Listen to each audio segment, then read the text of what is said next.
Bonjour! Bonjour everyone, first video of 2021, and before we even start that video, I really want to thank you all for the amazing 2020 year you allowed me to get. We grew in subs, we grew the channel a lot, the community a lot, and I really want to thank you for that. Don't worry, something special is coming, but as you all know, I'm in exams at the moment, so it's quite hard for me to catch up with some videos, but I really wanted to do a video on that battle pass simply because, as you all know, we have a new tank, the Icebreaker, that you can see right there on the screen. But before even talking about the Icebreaker, I just wanted to show you what you can get roughly when you get your whole battle pass to level 80. So that's what we're going to try to find out. I'm just going to click here, and as you can see, when you click, you see all the rewards that are coming with the battle pass. So I'm not going to talk too much about those. All I want you to see is those. You will just have to screenshot if you want to see. So I'm going to show you briefly all the things you get, and after we are going to talk about the mighty reward. So basically those are all the rewards. So here we go, affirmative, there we go, preview. You know what, I'm just gonna set it just for the lol, just for the flex, you know. So where is the background? Where is the background? I don't even remember where. Oh yeah, that's here. Sorry, I have so many things in that freaking thing here. Pretty cool. I kind of like that that new camo or profile background, as I should call it. But anyway, we don't care. Now we're going to focus on something a little bit more interesting, aka the Icebreaker. I just want to know if it's a German. Yeah, it's a German tank. So there we go. There is the beast, boys. So first thing first, I'm going to properly equip it. And after, we're going to try to discover together the capacities or abilities of the tank. Don't worry, I know a couple of things about this tank already. So even if I did not play a single game with it as I'm doing the review, I still know what I'm talking about. So there we go, I'm gonna put the equipments after. Concerning the gun, as I told you in my preview, a pretty reliable one. The main difference between the Icebreaker and the Kuromori, for example, being only the armor and not necessarily the gun, because the gun is quite traditional when you compare it to the one you have on the Kuromori. At the moment we have a bad gun dispersion because we did not equip our tank, same for the aiming time that will lower down when we equip it. For the damage per minute, same, we did not equip it yet, but in the end you have a pretty average gun for a tier 6, but kind of reliable, gotta be honest, because when you see your average damage, as you can see, when you're top tier, you will inflict a couple of damage that will make your opponents fear you and maybe prevent them from pushing you because of that gun. Now for the penetration, traditional, nothing really eccentric or anything. 150 with your regular shell, 200 with your gold, and 44 with your high explosive. For the gun turn limit, that's where I was quite amazed by the gun. 8 degrees of gun depression. Trust me, it's really great, especially knowing that most of the maps on this game are hilly. Therefore, when you are playing with an Icebreaker and not a Kuromori, you will be more flexible thanks to that 2 degrees of gun depression you have more than the regular Kuro or even the regular Tiger 131. Now, for the rest of the gun, I'm not going to talk about the armor profile, we're going to talk about that later, but maybe something to say about the engine power on that tank. Honestly, for tier 6, I find it quite mobile because you can go to 40 kilometers per hour. Of course, most of the time you will go around 24, as you can see with the average speed, but if you manage to equip it properly with a 100% crew, the right equipments, and in the provisions, the fuel octane, improved fuel, man, I don't know how we say that in English, but with the improved fuel, you shouldn't struggle too much. Now, before talking about the equipments, I'm going to try to carry some ammo. One last thing to say maybe about the ammo. As you can see, you will never run out of shell with that tank. Maybe 14 is a little bit too much. I'm going to go for 10 and the rest in, yeah, like that. It's better. For the equipment, how am I equipping my tank? First, I go for the gun rammer because I'm not a fan of calibrated shell overall, except if you're playing with an auto loader. After, I go for the defense system because I'm not going to ram anybody. Finally, improved optics because I'm not going to camp. I don't need a camo. After, I go for the enhanced gun laying drive to reduce my aim speed. I'm gonna go for improved assembly, but I feel like you could go for enhanced armor as well. You're gonna see in the armor profile later on. And finally, I'm gonna go for engine accelerator because I want to improve a little bit my top speed to be able to play aggressively at the beginning of the game. Finally, I'm gonna go for the refined gun because, as I told you, you're a heavy tank. Most of the time when you're shooting, you are immobile, and therefore, if you are, you would rather have better gun dispersion than the possibility of shooting while driving, or at least that's my opinion. After, I go for the toolbox because an instruct is useless on heavies. And finally, I and consumable or consumable delivery system. You could go for both. I think the best for me would be consumable delivery system, simply because with 7.8 seconds of reload, I feel like it would be a better stuff to add on that tank. That's pretty much how I'm equipping my tank. Now let's go and see what it looks like under the armor profile highlight.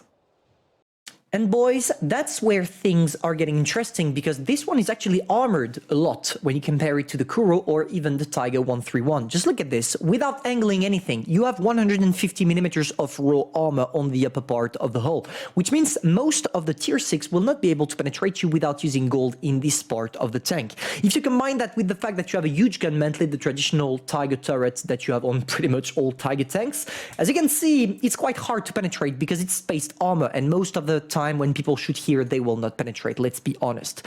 Now, you still have a cupola that you have on pretty much all the Tigers that you need to be careful about, but I don't think the rest of the tank is going to be penetrable. This tank should be a beast in all down, and that's the playstyle we're going to try. Of course, you have the traditional little area here, but it's quite hard to penetrate when you're in a regular battle, so you shouldn't worry too much about it. And finally, the traditional weak spot, which is the lower part of the hull. But where this tank becomes interesting is when you angle it. Let's see how it performs like that. Here, as you can see, yes, you have armor. If you manage to go around the corner here and not necessarily show this side, so like maybe more like this. Let's say you poke around the corner like that. As you can see, you have your chances of bouncing your targets, not necessarily on the lower part of the hull, but if you manage to see to show only the upper part of the hull, you should be fine. But most of the time with this tank, as you have 8 degrees of gun depression, it's not for nothing. It's for you to play it in all down, and that's pretty much the best playstyle you will have to adopt with this tank, only showing your turret. Let's see how it performs in battle. Alright guys, we're gonna go for a raw footage. I tried 1 or 2 games with it. Unfortunately for me, the 2 games I had, I was completely focused because, as you all know, that's the privilege of being the new tank in this game. But I'm gonna try to find out with you in a regular battle, I hope it's gonna be a regular one that I will be able to use, how the tank performs. And even before starting talking about the game itself and how I'm going to place myself, I just want to highlight how cool that tank looks. I really think that Wargaming is improving the aesthetic, the overall aesthetic of all the tanks in this game. And when I'm looking at this tank, wow, they did a really great job. Okay, let's say that I'm fake because I don't want to get focused. Anyway, how do you want to play that tank? As I told you during the armor inspector section, you want to be in all down. You want to show your turret only because that's where the strength of the armor is going to show itself. So that's what we're going to try to do, boys. There we go. We go at the top here, trying to play a little bit aggressively, and we're going to see if there is something to sneak a shot on or not. Okay, there is nothing. So we have two possibilities there. They all went on the right or they all went on the left, and as there is the BDR and everybody camping here, it seems like they decided to go on the other side. Not a problem. We're gonna smoke our adrenaline, hoping to get some shots on the SU maybe. Come on, the second shot in. And as you can see, when you're playing against tier 5, you have quite a good alpha damage, and that's where the scared factor is implemented, because trust me, when you're against tier 5s, in 3 or 4 shots you can destroy them, so they will think twice before pushing you. Here of course nobody's pushing me, which is perfect. God bless this team in front of me. There we go. We sneak a shot on the BDR. Is he gonna penetrate? No, because we angle our tank properly. As I told you, angling with this tank will allow you to bounce. So there we go.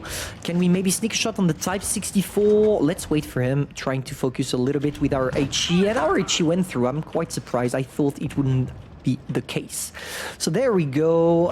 That's a shame that they're all camping, to be honest, but I don't care. As long as I'm in all down, I should be indestructible. I'm still gonna push that M4. He missed me because he's playing with a dub gun, and the dub gun of the Sherman is definitely not the best dub gun there is out there, except if you're playing it properly, gotta be honest. So there we go. We push the guy, and as you can see, we take our shots on the lower part of the hull. But if you face hug, you're gonna see that all of a sudden it becomes quite hard for him to penetrate me. He tried, but he would not penetrate because our tank, when you hide the lower part of the hull, is quite strong. And that's what you want to show to your opponents. That's how you want to play your tank. You want to highlight the strength only, and to do that, you hide the lower part.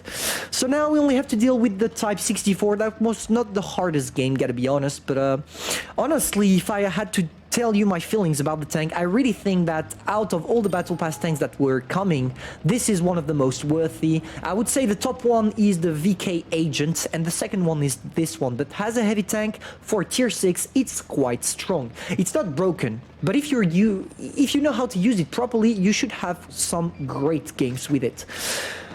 And yeah, just for that, and even without this, even if there were no tanks, Battle Pass are always worth it, because for €5, if you manage to play correctly, you will be able to unlock yourself some juicy rewards. We did not manage to get the guy because, of course, we are not the fastest thanks to our big armor, but we still did a good game anyway. We stayed in all down, we tried to hide the lower plate, and as you can see, when you show your lower plate, it becomes quite hard for you to bounce. For the premium status, as you can see, we did not so much credits, because it was a regular game, only 1.8k damage, but 40,000 credits is quite fine. Let's be honest, when you take a look at the credit coefficient of pretty much all tier 6, except some of them that are really juicy, most of those are in average at this kind of credits, so it shouldn't be a problem for you to do your credits. And cool factor, you are gonna enjoy that tank. Hope this review helped you out knowing if you want to get that premium battle pass or not, and I'm gonna see you soon for a new video. Au revoir.